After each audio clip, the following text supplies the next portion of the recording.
You're listening to Spiritual Matters with Energy. You're listening to Spiritual Matters with Energy, and I'm in conversation today with Dr. David Hamilton. Hi, David. Hi there, Energy. How are you today? Yes, good. And you, sir? I'm fantastic. Great. Now, I want to start talking about your work. And I know you started out in the pharmaceutical industry, where you worked for a while and then moved on. What was your role there, and what was it that made you take that decision to leave? Hey, my role was kind of diverse, but I trained as what you would call an organic chemist, and basically that means you stick atoms together into a 3D structure. It's like a pile of Lego bricks, and you construct a shape out of it, and that kind of shape fits into a wee pocket or a cavity in the body, and that's really what I trained to do. And so I did a bit of that. I had actually quite a diverse role in the company that really exposed me to clinical trials, to clinical data, as well as just working in the lab. And that was really good fortune for me, because the type of drugs I mostly worked on were cardiovascular. So like drugs for the heart and your blood vessels. And they tend to have a high placebo effect.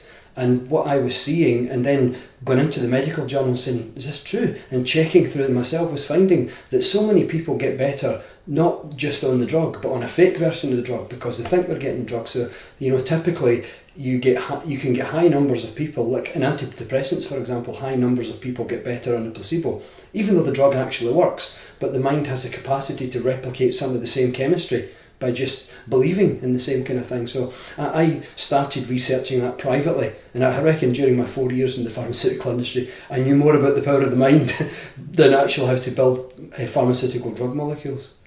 So you decided with that knowledge that you wanted to kind of move forward with that and make people aware of the possibilities of using the mind for the healing rather than the drugs. Yeah, it was a seminar, one of these personal development seminars, and it was Tony Robbins, the big giant American. Sure. And it was Unleash the Power Within, Cardiff 1999. I was really enjoying it, and it was about that time that I was starting that my natural passion was rekindling, because my passion wasn't to work in a lab. My passion was education, teaching, trying to help people to believe in themselves, to feel good about themselves, and to shape their health and their life. And during that seminar, I got really clear that why am I working in a lab? Why am I doing this? Because it's really not for me. I enjoy the stuff, but it's not my passion. So I resigned the next day, actually, and I thought I'll use my knowledge of the mind-body connection, which I'd gained through my own spare time research in the pharmaceutical industry, and build that in with other stuff that I knew and had read to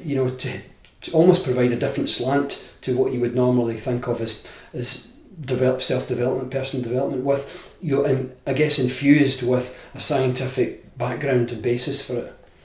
So what's the fundamental principle of what you're putting out there, this message that you want to bring to people? That what you think, there is no such thing as all in the mind. There is no such thing at all in the mind, because when you think of something, any thought at all, you actually cause chemical changes in your brain. And if you think the same thought several times, you keep thinking the same thought over and over again, you go beyond just chemical changes to the brain, and you actually start to produce structural changes to the brain. And you can see these structural changes if you're taking like an MRI or another type of scanning technology like transcranial magnetic stimulation, and you can actually see some areas of the brain expanding, like similar to how a muscle would grow if you were exercising it. So you find that certain areas of the brain actually, they call them maps, brain maps actually expand and contract as a consequence of what you're thinking about. And if you think the same thing several times over and over again, whether you're imagining changing your life or imagining some positive transformation in your body, then the brain map begins to literally wire that in. So the brain begins to physically respond to what you're imagining. And how far can we take this? I mean, could we ultimately be able to heal ourselves of all medical conditions without drugs? I sometimes think of these kind of things, but what I usually say to people is I think the intelligent approach is integrated medicine. It's taking the best advice that you can get, whether it's the best mainstream advice, the best alternative complementary advice, the best dietary advice, the best lifestyle advice, but also using your mind, because you have to think. So if you understand that your mind can exert some kind of influence in the health of your body, you can put all of this together, integrate everything together. I think that's just the most intelligent thing, because a lot of people, recovering from illnesses, they make lifestyle changes, and that's very, very important. And that's what you would call actually part of the integrated approach, not just the drugs, not just a complementary approach, not just dietary approach, but combining it all together. And what I'm suggesting now is put your mind into it as well. Start thinking certain types of thoughts. I can see the sense of bringing in all these different aspects, but I guess I'd like to know if you foresee a time in the future where we'll have developed ourselves to an extent that we can totally heal ourselves without external medication. Is that something that you see happening? Yeah, I think consciousness itself has extraordinary capacities. You know, I actually think whether it happens in our lifetime or 2 or 3 generations time, I do think there are people out there in the world, you just don't hear about them very often, who make a fundamental shift in their mind and something massively shifts in the body. In fact, you hear about spontaneous remissions,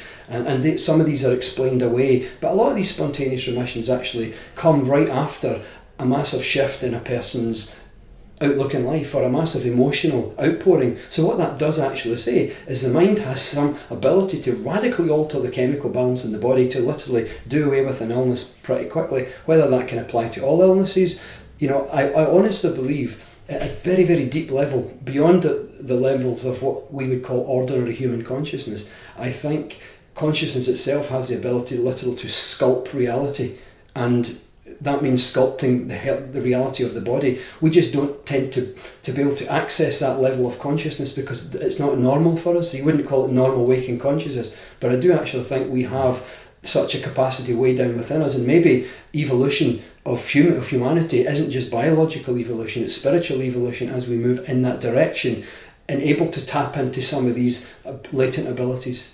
And is there anything we can do to accelerate that process in ourselves? I think the classical approach, you know, is meditation. I mean, many great masters, I think that's probably the single most important thing that the wisdom traditions or the spiritual traditions tell us is meditation, whether that's basic mindfulness or even contemplative, where we might contemplate a spiritual idea like, who am I? You know, what is my relationship with the universe? Contemplate these kind of ideas, or even if it's a Tibetan Buddhist kind of loving kindness, compassion, you know, where you actually project loving kindness and compassion and this emotional sense of well-being to all of humanity, including yourself. I think all of these kind of things are the best route map we have at the moment to tapping into these areas.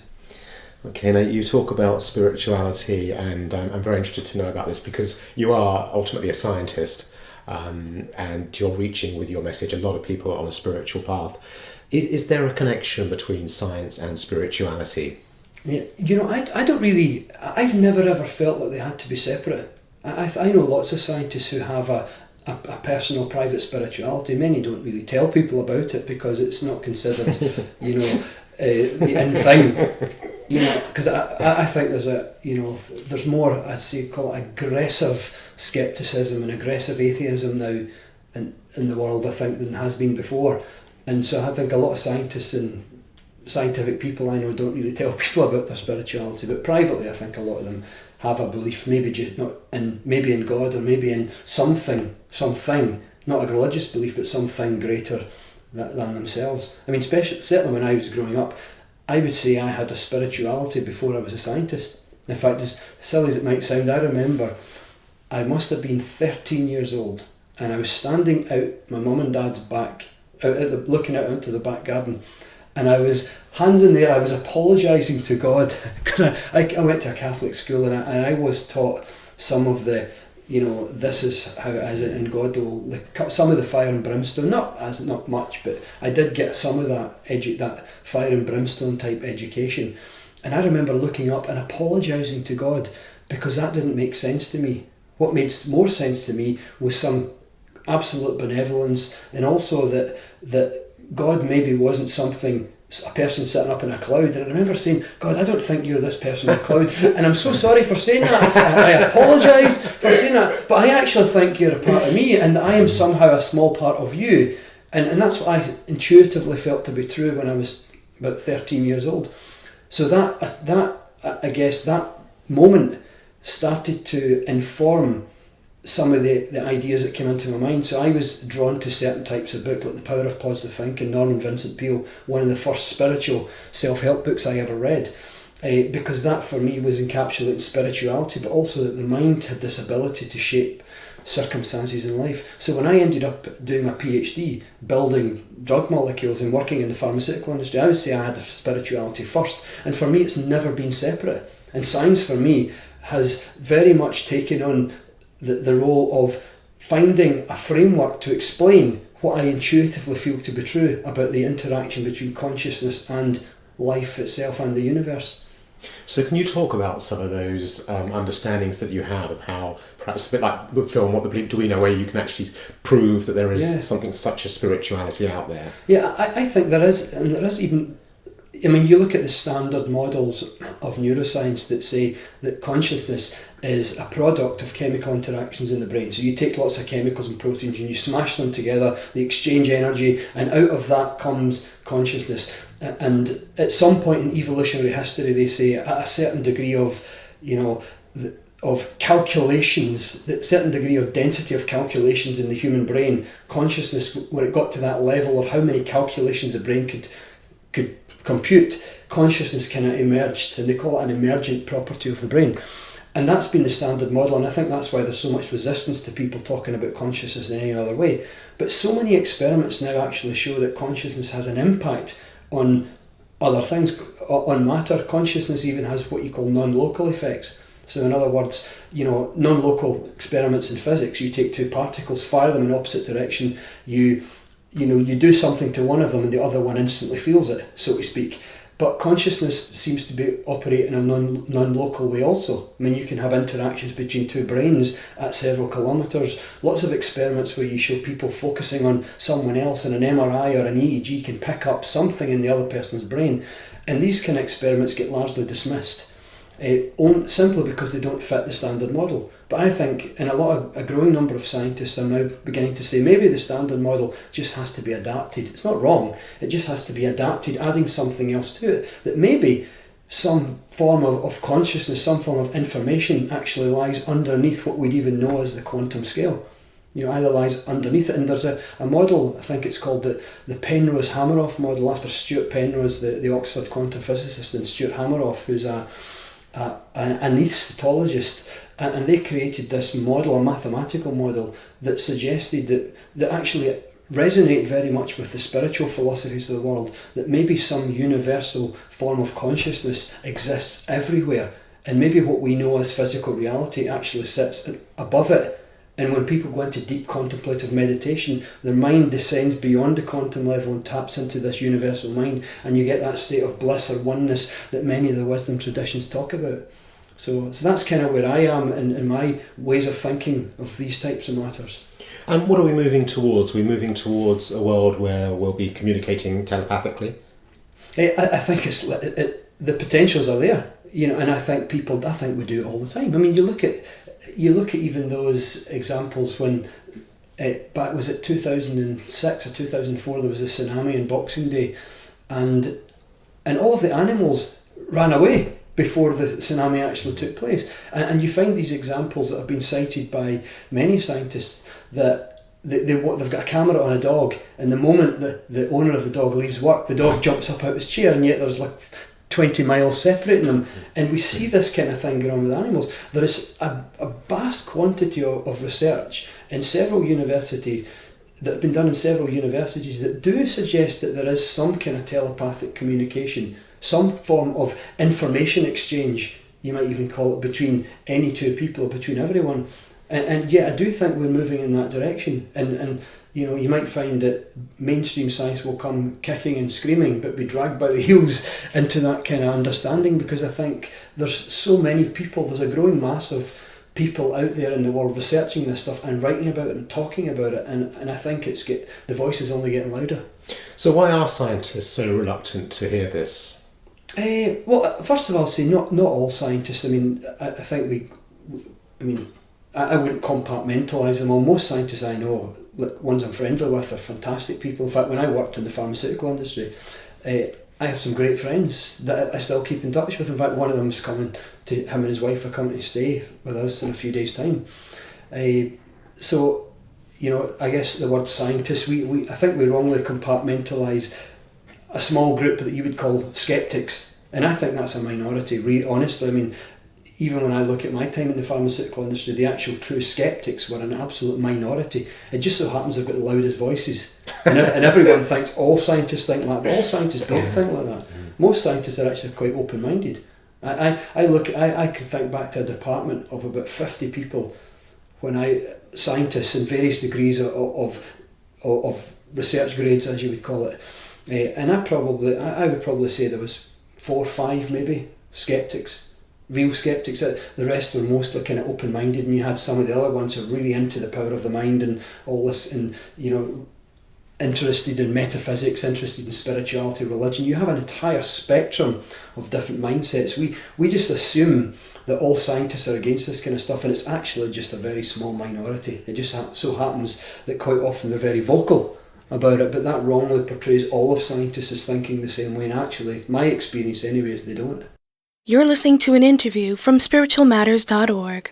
David, you're an author. We sit here surrounded by a plethora of your books. People are buying these because, I guess, because they're looking for something more in their lives to find happiness. What would you say were the key factors to leading a more fulfilled and happy life? For me, it is treating people with fairness, honesty, kindness, compassion, and respect. That was intuitive. I think that was something I felt intuitively when I was young, because my mum impressed that upon me, not by educating me, but by example. So I learned that from my mum as I was growing up. But everything that I've learned, I mean just about everything I have learned and over the last 5 books that I've written, have further reinforced that idea that for me, the way to be happy and healthy is to be kind and compassionate and gentle with people, patient with people, forgive when you can, be honest, be fair with people. And I think this, again, these probably resonate very well with the virtues you hear about in the wisdom traditions. That's the kind of things that they say, but I found scientifically that is actually to be true. All the things they've been saying for thousands of years about these virtues of living a happy life is actually true, and there's so much medical evidence now that this is one of the things I try to do in science, is I intuitively feel that to be true. I'm aware of what the wisdom traditions say. So then I go and look for the scientific evidence, and there's tons of it. People just don't know about it. And for example, I've written quite extensively on you do acts of kindness and compassion, and when you show an act of kindness or compassion that involves a warm emotional bond, so 2 people make eye contact and there's a smile, so there's a positive emotional exchange, you produce a hormone called oxytocin, which immediately dilates your arteries. So blood vessels expand, blood pressure comes down. And a side effect of that also is a calming of the entire nervous system, a tilting in some of the chemical balances of the body in different locations in the body. You even have an overall reduction in some of the what you would call the stuff that floats around in the blood that causes stickiness in the blood, that for many people produces high blood pressure. All of that is counteracted with this emotional bond that people form. And it's one of the reasons why a lot of studies now are finding that you interview lots of people who are over 100 years old or 95 plus, and you find out what they've been doing. And for years we used to say, oh, these people all ate this kind of food, or they ate that kind of food, they all slept 7 hours a night, they exercised all this amount, they live in a particular location, they drank lots of water, whatever, they didn't smoke very much, they didn't eat very much red meat. And what we'd forgotten to do was actually look at human interactions, and a whole host of studies now are coming out and saying, you know what we forgot to add all of that? The single most important factor, in fact, it's as important and when you do the math for this kind of thing and you work out the size of the effect, in other words, what is most important, the size of the effect for relationships, positive relationships, is about the same as the size of effect from having low blood pressure or not having high blood pressure. In other words, we always thought blood pressure is a major predictor of longevity, but about the same size of effect is how many warm emotional relationships do you have? How many friends or family members do you have that you would say there's a warm emotional bond there? Because the number is directly translatable into longevity, and it turns out people who have the richest emotional interactions live the longest, and that is such a strong effect. I'm amazed that we didn't ever notice it, and the reason we didn't notice it in science is because no one thought to look for it. It's only nowadays, when a whole host of network studies are coming out, that scientists are actually looking for that and thinking the single seems to be this one of the highest effects of all things is the richness of emotional contact that any one person has. So it's very much about giving. Absolutely. Yeah. And much of society, as we've spoken about, isn't seeing that, and it's very much about grabbing and grasping for yourself. Yeah. Why do you think we've got into that way of thinking?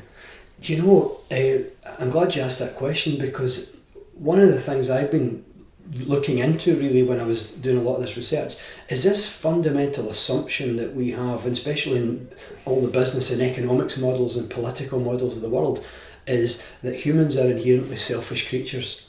So out of that initial thought makes it okay in business to just get everything for yourself and not worry so much about the effect it has on other people and even the effect it has on the planet. And I think a lot of that boils down to this absolutely incorrect assumption that we are selfish creatures. And it is really, it's a completely incorrect, because growing evidence, even looking at genetics nowadays, is suggesting that actually humans, we're genetic, as well as it being a spiritual thing, kindness, compassion, we're genetically wired to be kind and compassionate. And that's why when you show kindness and compassion, there is a very rapid benefit to your cardiovascular system, your blood vessels, your heart and your nervous system. Very, very rapid effect. And that effect wouldn't be there, nor would it be rapid, if we weren't genetically wired for kindness. So a new assumption is emerging now, and it's taken root, that actually humans, we do have the capacity for self-preservation. Right, and that's what we might have mistaken in the past to be selfishness. We have this capacity, of course we do, but we have it seems to be the strongest capacity is actually for generosity, for sharing, for community building, for empathy, for understanding, for patience, all of these virtues that build strong emotional bonds, because it was these strong emotional bonds that actually got our ancestors in the evolutionary history of humanity, got our ancestors to this current day. If it wasn't for kindness, compassion, togetherness, community, sense of community, we probably wouldn't be sitting here right now. There wouldn't really be a human species as we know it. So that's how strong the genetics of kindness and compassion actually are in us. Okay, and what do you see as being the way forward to evolving to the next step of consciousness, where we're living in a conscious world where people are helping and supporting each other? What needs to happen? What needs to happen is, I think, that the social, the political and the economic systems of the world to get this point, that we are genetically wired for compassion, we're genetically wired for kindness, that this is actually the best way for our health. It's not, the best way for our health isn't to accumulate all these millions of things and then when you've got it all to say, I can be happy now and then I can help people. Actually, that is not the healthiest way. It might work for some people, but it's not the healthiest way. But it wouldn't work for them long term, surely. It wouldn't work for anyone long term, really. What would work for us long term is all the steps along the way, doing everything with compassion and kindness, looking out for other people. What will my action, what could be the knock-on effects of my actions? And therefore, understanding this, say, if I act with gentleness, with compassion, with generosity, with kindness, with patience, then even though it might sometimes appear to take a little bit longer for people to achieve their goals, but you're bringing everyone with you, and the whole culture, the whole ecosystem, the whole planet, if you like, actually gains from it. And I think we are moving in that direction, but fundamentally I think the education systems need to grasp this. We are inherently kind and compassionate as a species. Social systems need to get political systems and economic systems, but I think we're getting there. And how do we get people of influence to actually take up this message? Write to them, email them. Are you doing that? Yeah. Well, I'm writing about things and allowing and hoping that people who are directly placed. One of the things that I see myself doing is I give so many talks in around the country, and I write a lot of books on the subjects that inevitably people who are well placed to influence on a smaller level or on a more senior level, eventually some of them are turning up. And in fact, I know they're turning up because they come and talk to me as well. And I know that they're putting seeds of change into these kind of things. That's just my own personal way. But I think you see a lot of unrest in the world even right now, and I think a lot of that unrest is coming because things like social network and the internet is actually showing a contrast between the way some people are living and the way others are living, and some people are saying, well, that isn't fair.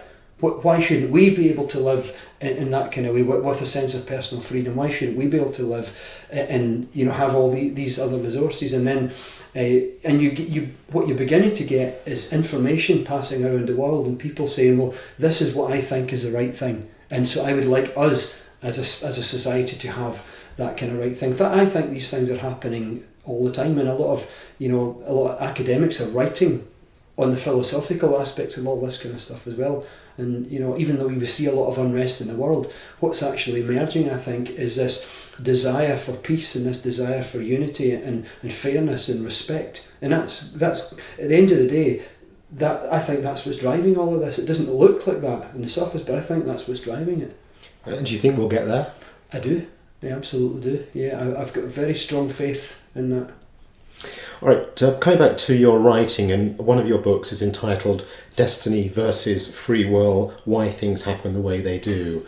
Could you summarise for us what the message is in this book? The message, that was me exploring how we I guess create some of the situations in our lives, but having noticed that quite often when we try to create things, it's very difficult at times, and sometimes it's very easy. And I think there are deeper forces at play.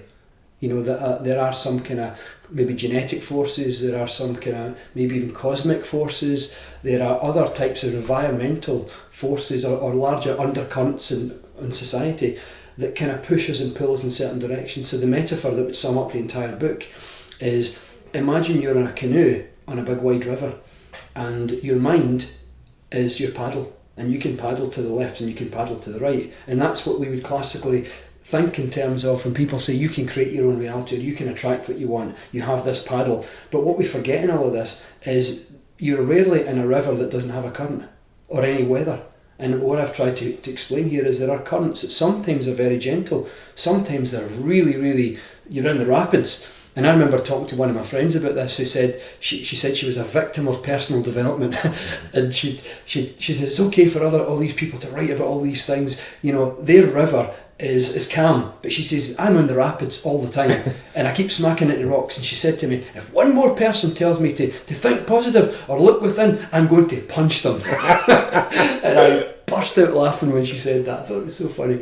But that for me kind of sums up the essence of that book. It's about, there are currents in our life, but even though there's currents, I think we have a lot of control in our life over the circumstances. And whether there is any free will in the world, for me, doesn't actually matter. As long as you feel that you have it, you may as well try, kind of thing.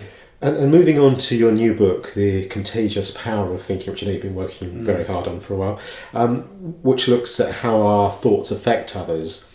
I was actually most intrigued by the offer to learn how your best friend's sister's hairdresser can make you fat. Could you explain that one for us? Yeah, well, that was actually a study done at Harvard, and it was a social network study. So what they did really was take a social network of 12,000 people, and they asked everyone, everyone in that social network had to list who their friends were and their family and their social contacts. So what Harvard were able to do was construct a social network. So they had the 12,000 people plotted on a graph, and you started drawing links to who knows who and how many friends you have, and what you created is a social network that has 1 to 200,000 social connections between it.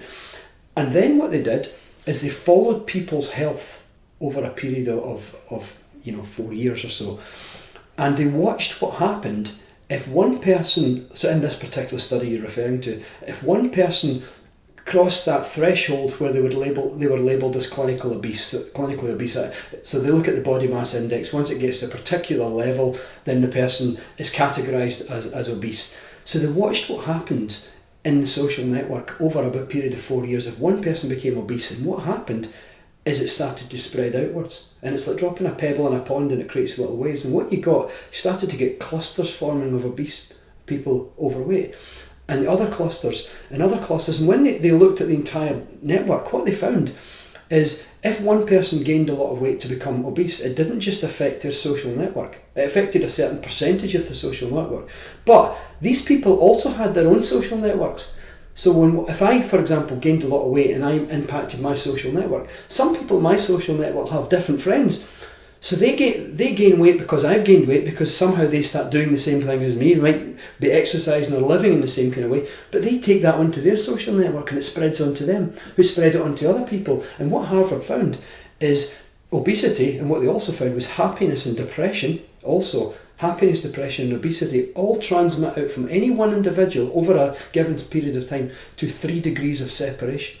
I think most people know the 6-degree rule, that everyone is connected in the world by no greater than 6 connections. So you know someone who knows someone who knows someone who knows someone who knows someone who knows the President of the United States, or Nelson Mandela, or the Dalai Lama personally, right? So there is no greater than 6 steps or degrees of separation between any two individuals in the world. It's been mathematically calculated. And what Harvard showed is that each person impacts everyone else to 3 degrees of separation. So that's why I proved in the book that scientifically that your sister's hairdresser's best friend, which is 3 degrees away, can actually make you fat. Because if he or she gains weight, there is about a 10% chance that you might also gain weight enough to be labelled obese, even though they're 3 degrees of separation away from you. So can I be clear, if you suddenly became obese, who around you is likely to, or who would that influence around you? It would have about a 50 to 60, it would raise the possibility that over the next, let's say, 6 months or a year, it would raise the possibility that all of my closest friends, right, or my family members or my next door neighbours, the people that I interact with most of the time, it would increase the likelihood by about 50 to 60% that each of them would gain weight to become obese.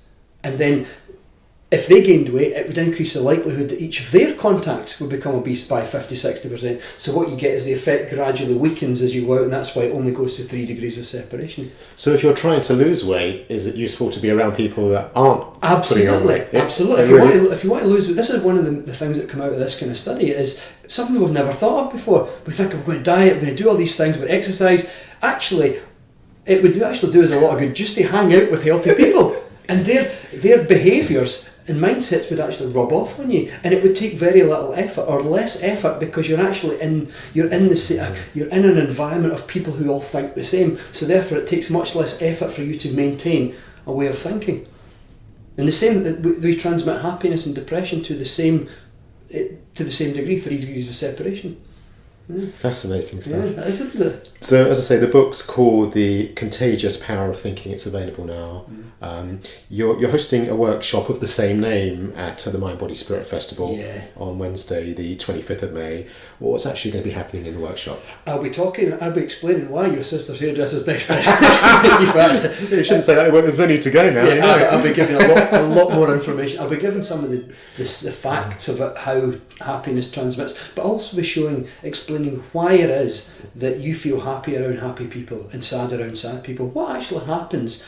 How does one person feeling happy actually cause another person to feel happy? And it comes actually down to a reflex reaction in the brain that we've only now in neuroscience been able to understand. So if I'm feeling happy and you're hanging around with me, even you're just with me for 5 minutes, or let's say you're happy, actually turn it back on yourself, you're feeling really good and I'm just feeling okay, and you walk into the room and you're smiling, your body language is showing that you're happy. So happiness is written all over your face. I have a section in my brain, it's like a high definition camera, and it acts, what it does is it copies your facial expressions and your body language. And this high definition camera is called the mirror neuron system. It mirrors, the neurons are brain cells, so the mirror brain cell system, it mirrors what you see in other people. So my high definition camera will actually mirror your facial expressions and start to tweak my muscles in the same direction. So if you laugh, you smile, I'll start to smile, not consciously, but my muscles will tweak, and that sends a reflex reaction back into the brain that replicates in me the same emotions that correspond to your facial expressions. So your happiness actually rubs off on me. But isn't that obvious? If you're spending time with someone who's happy, you're going to be happy. I mean, we've known that. We must have known that for years. Absolutely. And that's what I've been saying to people all the time. This stuff is a no-brainer. It's so obvious. What I think so interesting is we now understand scientifically how it happens, and all of a sudden people are going, wow, that's so cool. So because it's so obvious, I have no idea whether people are actually going to turn up to these talks and hear more about it, or if they're actually going to buy the book, or they'll just say, that's so obvious, I don't really know anything about that. It's one of these books that the first book I've written that absolutely applies to every single human being on this planet, without exception, because everyone comes into contact with other people. So what the book talks about is how we're walking transmitters of a mood and emotion, and we literally, to use the word infect, but in a positive way, we infect people with our mood all the time. And what about if somebody's not in a great space, but they're putting on a front of being happy? Are we able to actually detect the reality? Have you ever noticed that you're with someone who is pretending that they're okay, but you feel some feeling that I'm just sure, you call it intuition.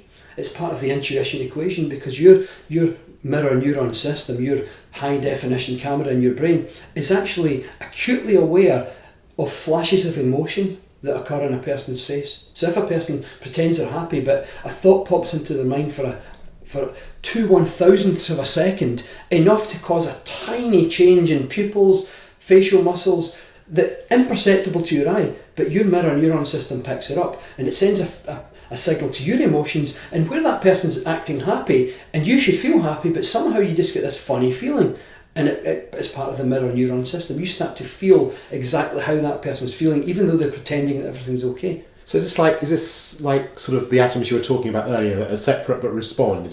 Are we all part of the same I think chemistry? we're all part of the same system, the same kind of chemistry like that. Yeah, that's a much deeper interconnectedness, but on the primary neurological level, yeah, there is this, inescapable interconnection between all people. It's all what the mirror neuron system is telling us is the boundary where you think your body stops isn't just with your skin, but in a sense your nervous system actually inhabits part of the body of people that you see, because your brain processes the life experiences, the emotions of everyone that you see. Your brain is actually processing them all the time. So in a real sense, you can actually think of your nervous system as extending out and touching everyone, and everyone's nervous system extending into yours. And we've never really thought in those terms before, but this is what this research is actually showing us, that the body doesn't stop just here with the skin, but that yes, your nervous system is feeling how I'm feeling, my nervous system is feeling how you're feeling.